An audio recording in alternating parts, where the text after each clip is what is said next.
Feels all right, right? Yes. So far in 24 hours, we partied on the beach in Malibu.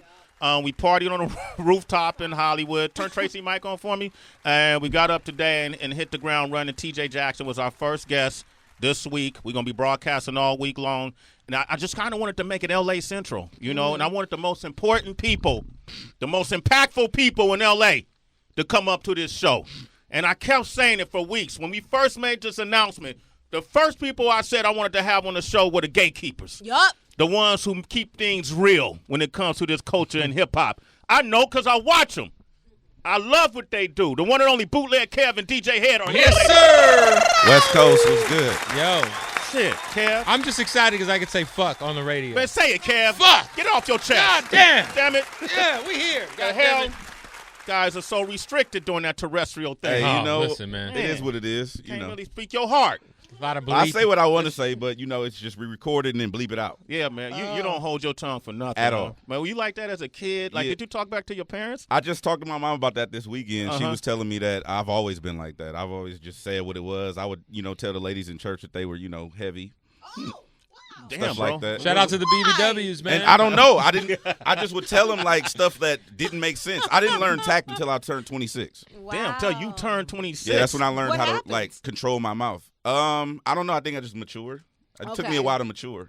Huh? Has that ever gotten you in trouble in the industry? Has there ever been like? Nah. Okay. I still think people. haven't learned I it. come as still haven't- advertised. I think people know what they get. They know what they get, DJ Head. But the way you do it, man, it's just so smug and monotone. Like, Yeah. you suck, dog. How do West you live Coast. with yourself? That's what it is? All right. That's Now, what how it did you, Kev, how did y'all meet? How did this tandem come to be? Well, I moved to L.A. in 2000, end of 2016, and me and Head have known each other for a long time. Long He time. used Too to long. be Glasses Malone DJ Okay. back in the day, Mhm. and toured with Tech Nine, and I'm real close with Tech, so we met on Tech's tours back in the day, and yeah, man, like I was doing the night show. Shout out to my old co-host Damage. They decided to move on from Damage, and Head was in the building, and we knew each other, and they were like, "Yo, let's put two assholes on the radio together and see what happens." See what happens. And it paid off, man. Come Yeah. on, nice big assholes. You all you win with two assholes. What's special? Yeah, right, Wonder? Like a nice big asshole. I like it. Okay, all right, I cool. wonder, like, I don't know what the hell you talking about. All right, and so you guys have been making a lot of strides in the digital space. Definitely. And based on the conversations you've had, one of the last conversations I watched was you guys talking with Brockhampton. Yep, that I yep. thought you did an excellent job with. Thank What is it like now in this digital space? Before it was just terrestrial, but now it's more freedom for you. Have you know what I mean? I think, well, for the most part, like Kev has always been on top of the interview type shit. Okay. Like he's always been the guy that people want to go to for interviews and stuff like that. For me, I never could get into radio in LA because it was hard. Yeah, So politics. I'm no stranger to internet and just saying how I feel and doing the interviews and whatnot. But I think that they took a chance on our style. Our style is not like anybody else's style. Like you have your own. Ours is more just we just kind of get right to it. Okay. Like what you see is what you get. It's not like a pre-prep before we don't like beat around the bush a lot. It's really just like, yo, so the people want to know what's up with this.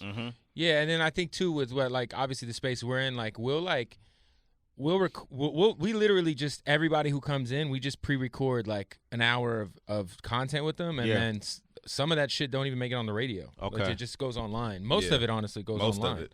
So it's really like we're doing two shows. We're doing the show that's on the air every day in LA, and then we're doing the online shit. And that's really what, the online shit is like, because, for me, I came up under your lineage. Like, shout out to Matlocks and Phoenix and Friday Night Flavors. And, all right.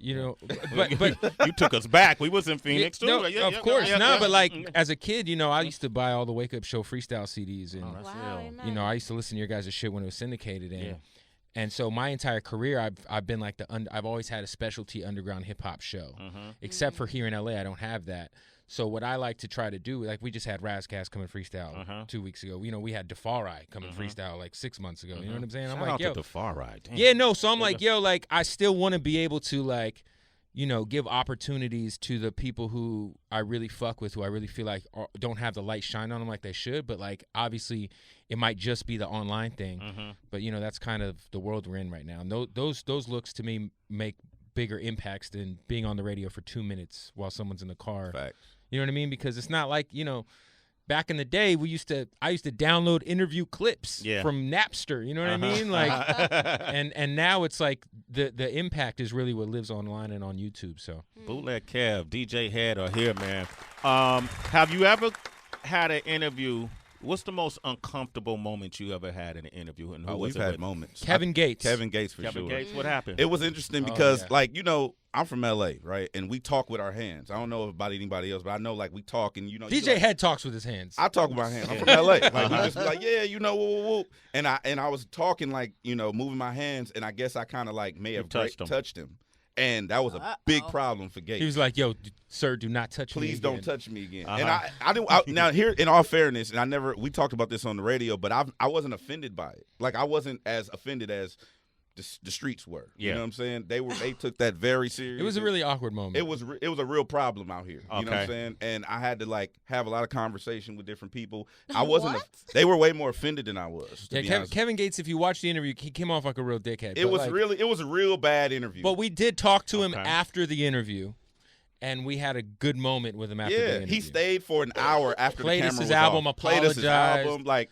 It was cool, but when the camera was on, it was off. He apologized to you? Yeah, no, he was like, man, I wish I would have started the interview now because now I fuck with y'all. But prior, he was like, I feel like I'm being interrogated. He's like, I just got out of jail. In the middle of the interview, it was his first interview when he got out, in all fairness. And then also in the middle of the interview, he stopped. He's like, yo, so how long we got to do this?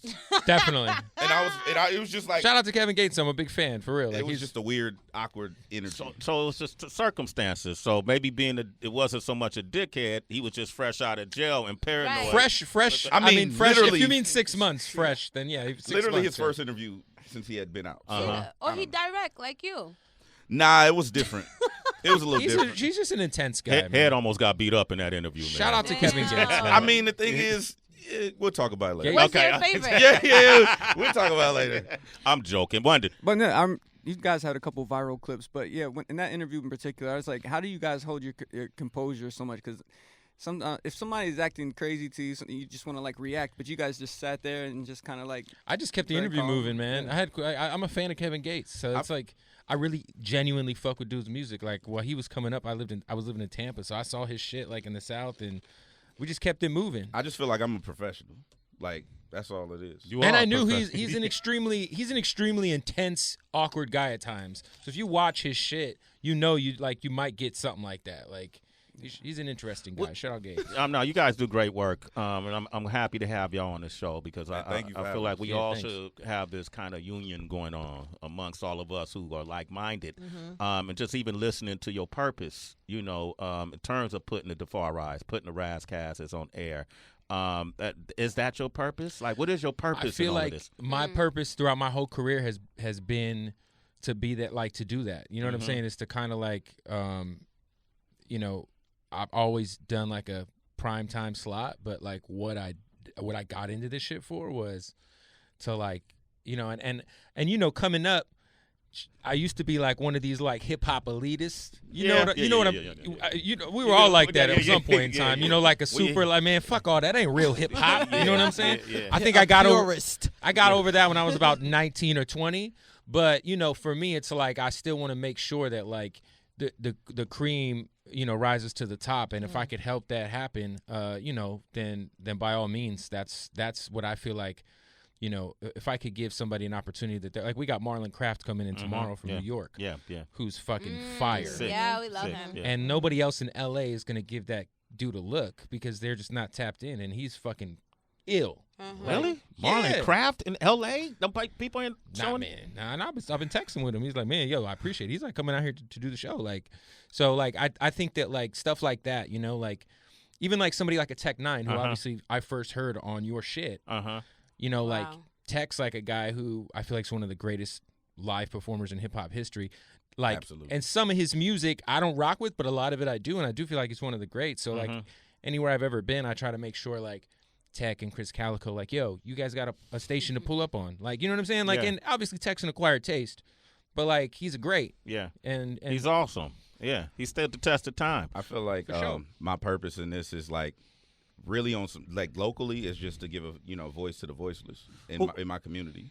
I'm curious, in L.A., who are those voiceless? Like, we were hanging out with Lucky Day yesterday. Like, who are the I think guys it's just, coming up in L.A. that are the voice list. I mean, I'm gonna play some of them when I get in the mix, but Okay, I feel like it's just we have a whole melting pot of scene that has been underserved for a long time. And I feel like also like every other region, we have our whole little chitlin circuit, and I feel like we never really get across the Mississippi River. Everything stays west of Texas.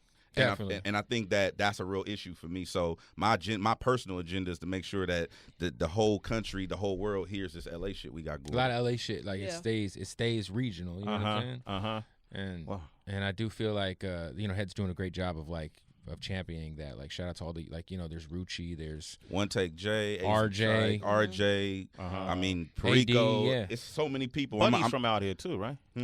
Buddy, yeah, Buddy's incredible. Yeah, shout out to Buddy. Okay, yeah, Buddy's man. fire. Okay, man. Well, shit, I want to hear some of that. Heather, you want to say I something? do. Kev, hey, y'all can't speak for other DJs, obviously, and other people in position to play newer artists, but what is the problem then? Because let's be real. If Sway could open up his doors and give somebody a platform on one of the biggest platforms in the world, and you guys could do the same thing, what's the fucking issue? Like, why people won't look out? I think that the main thing that's restricting even us, like we don't even get to play these artists on the air.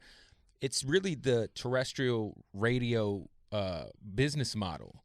At the end of the day, we only have a certain amount of songs we can play, and what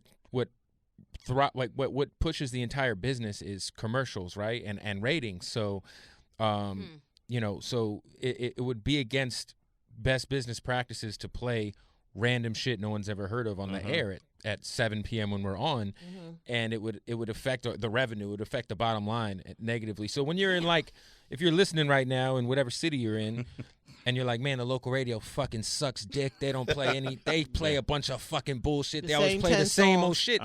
So and I could defend that because I understand the business model. Like, essentially, if it's really all about the bottom line, like iHeartRadio or Cumulus or Radio One, they're not charities. You know what I'm saying? They're in it for money. So it's like, why would we play a Brockhampton song, if we could play a Drake song, and it sucks because I feel like a lot of those stations could have like a, shout out to Rosenberg, I know he does his thing on Sunday nights, and there are those shows out there, but overall it does not benefit. I'm gonna assign blame to the people. The greater good. I'm gonna assign blame to the people just simply for the fact that the radio stations play what the mass majority of people want to hear. Yeah, the research tells I feel like if people cared enough to champion certain music, certain artists, certain songs, that's what people would play. If you go to a party and the DJ is playing something and everybody in the party wants to hear that person, that's what the DJ is going to play. And it'll end up on the radio. Look, at the end of the day, the way radio's rated is this thing called PPM, which we're not going to dive into that, but it's a very small sample size of the general audience, and usually those people aren't super tapped in.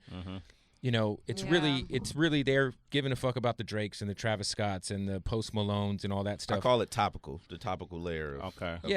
Those and really the topical layer of hip hop. All those radio stations, they all do their own version of research to show them which songs they should be playing that will give them the greater chance of having better ratings. So that's kind of where it is. But that's why it's so important to do. If you're a radio personality or you're a DJ out there and you're just doing your 3 to 7 show and you're just fucking introducing Post Malone songs, and that's my guy, salute to Post, but and you're not that's why it's important that we like I said, we do 2 shows every night. It's who do we got coming in tonight so we can record and make sure we at least have these people on our platform. It might not be to the fullest extent. Sometimes we try to sneak in those records for the new joint of the day, but it's you gotta, if you're gonna be a DJ and you want to make a difference and you want to make a splash in radio nowadays, you have to kind of double up, man, and just try to use even if it's not putting them on the air, if you believe in an artist, you believe in the music, figure out a way to use your platform to put them on. See why I call them the gatekeepers. Well said. You ain't got to say this shit, Heather. Stop bullshitting. Okay, we ain't got to say this shit no more. We got Kev and Head here to say it for us. Well, no, that's why, real shit, real shit, that's why what we're doing, that's why, shout out to Charlemagne, that's why when you go, you could go to Kansas City, you could go to, Missoula, Montana, and they're watching your content. They're watching the Breakfast Club's content. They're watching our content. It's because Shout out Ebro. Shout out Ebro. yeah, Ebro. Shout out to Ebro and Big Rosenberg. Boy. Big boy. Yeah. L.A. Leakers. 100%. Shout out to the Big Leakers. Von. I got to shout Facts. these Shout folks. Big Okay. Von, the legend, man. Okay. Shout out to the Bay. But that's like, it's crazy because the talent pool in actual radio right now is so shitty that like I said, the cream rises to the top. So like, you know, there's just not a lot of people doing what they should be doing, and it you know, it is what it is. It's a lot of 43-year-old corny white dudes on the radio right now that West Coast. that are, you know, faking the funk. They faking the funk. Shout out to Greg Street,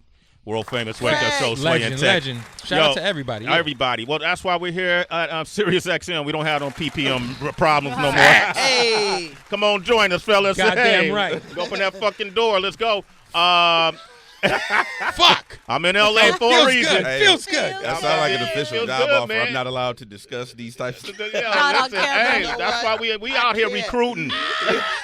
Right. So just let it be known. We out here recruiting. Bootleg Kev, DJ Head, Bootleg Kev. Give out your social real quick. At Bootleg Kev, BOOTLEGKEV. And people want to find your platforms, they can where? You could just go to Real 92.3 on Instagram or on YouTube, and then all of our interviews are on there. Okay, what about you, Head? At DJ HED, hit me up all platforms. You can just Google. Okay, just Google him. He's at that point now. Just I like Google that. me. That's my family Just right Google there. me. All right, so we're going to come back, man. We're going to let you jump in this mix. Yes, sir. All right, get it. Sway in the Morning, Shade 4-5.